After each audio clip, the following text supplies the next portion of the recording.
That was a wreck. Good morning and welcome to Morning Joe. It is Wednesday, February 26th. Along with Joe, Willie, and me, we have MSNBC contributor Mike Barnicle, the host of MSNBC's Politics Nation and president of the National Action Network, Reverend Al Sharpton, and MSNBC national affairs analyst, co-host of Showtime's The Circus, and editor-in-chief of The Recount, John Heilemann. They're both in Charleston, South Carolina. What did you think? So, any winners? Or? Yeah, I think so. Our political editor, who of course is lives with the Dalai Lama in an adjacent hut, wrote up a list of winners and losers last night. Perfect. I don't know if we have. Do we have it?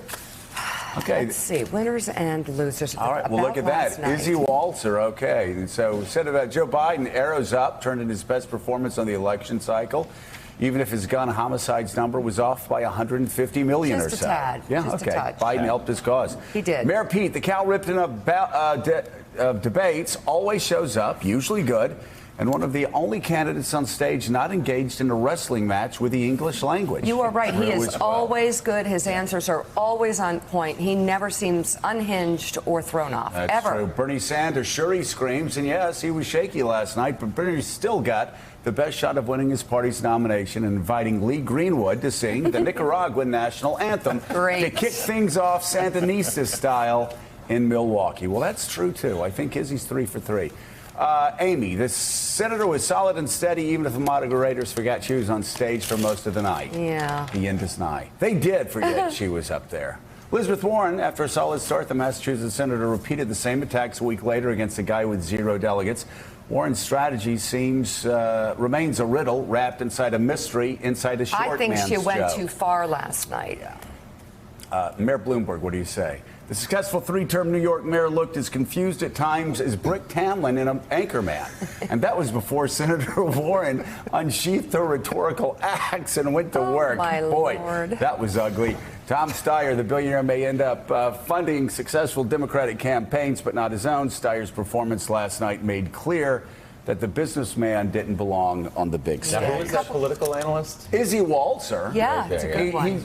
You haven't met him. He's very good. He hangs. He's reclusive. He's a recluse. He hangs with the Dalai Lama for the most part. Yeah, we don't pay him. Yeah, no. Just He does does it. this for spiritual. He doesn't seek monetary reward. No. His Something rewards larger. come somewhere else.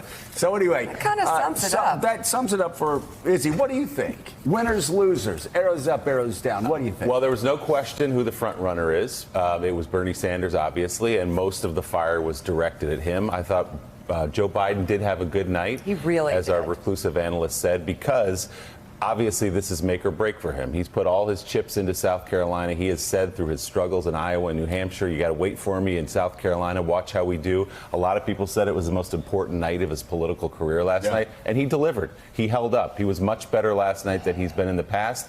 And another headline, I think, is Elizabeth Warren briefly at the beginning of the debate turning and going to Bernie Sanders and drawing some contrast with how she's going to pay for her Medicare for All plan, for example. But then for the rest of the debate, going at Michael Bloomberg. So it's curious to see what her strategy is exactly when Bernie Sanders is the front runner, but most of her attention is on Mayor Bloomberg. Well, with the same attacks that she used last week. Mike. Well, I almost clicked over to a Cactus League baseball game, given the chaos at the beginning of that debate. When, to Mika's point, I couldn't understand who was saying what. They were all yelling at one another. I had trouble figuring out what Tom Steyer was doing on that stage with those people.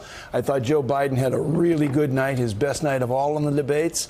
I, too, wondered why, other than ideological sympathy, why Elizabeth Warren didn't go after Bernie Sanders. Instead, she chose again to go after Mike Bloomberg. I thought Mike Bloomberg had one highlight of the evening in bringing up the coronavirus and what he did in New York City. He always Thank God someone He did. always has one. He's always 70 minutes in, but man, he looked shaky last night. At the beginning, he looked nervous. He looked sort of. I thought Bernie was right. rattled for the first time in any of these debates.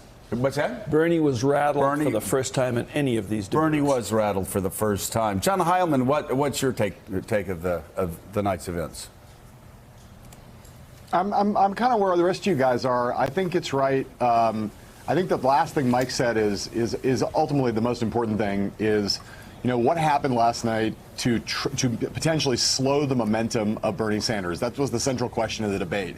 We saw people, it was a messy, sloppy, raggedy debate. The first segment before the break was sometimes more chaotic and pandemonium laced than anything we've seen in the entire cycle so far. There was a period of time when they were literally screaming at each other.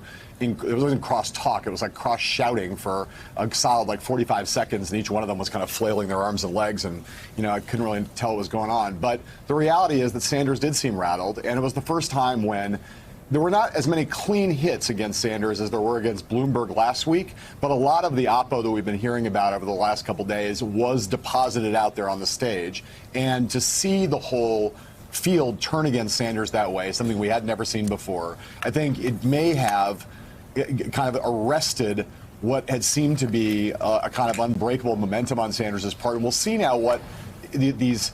again, to think about Bloomberg last week, it was like a clean kill in some ways, right? They took him out in some respects. And by the end of the debate, it was clear that Bloomberg had been knocked down. It was a full knockout. That didn't happen to Sanders last night, but I do think that now we have 3 days before the vote on Saturday, and there's a lot of stuff that came up in this debate that all of Sanders' rivals now have some work to do, but it's been kind of laid out there in front of the large audience, and I think you're going to see a lot of people trying to build on this debate. You saw, for instance, Joe Biden last night go after Sanders on the question of whether he was for primarying Barack Obama in 2012, a question that potentially has real political consequences for Sanders, given how popular Barack Obama is here. Bernie Sanders is on tape calling for a primary, and yet he continues to deny it publicly that he ever did it, even though we have the audio tape. I think Joe Biden and others are going to make something of that over the next 3 days. So I think that's the big question, and I think the best, what now happens. But I do think Sanders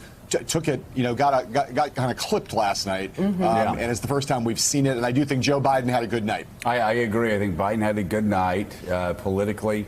And Reverend Al, thanks for checking out MSNBC on YouTube, and make sure you subscribe to stay up to date on the day's biggest stories. And you can click on any of the videos around us to watch more from Morning Joe and MSNBC. Thanks so much for watching.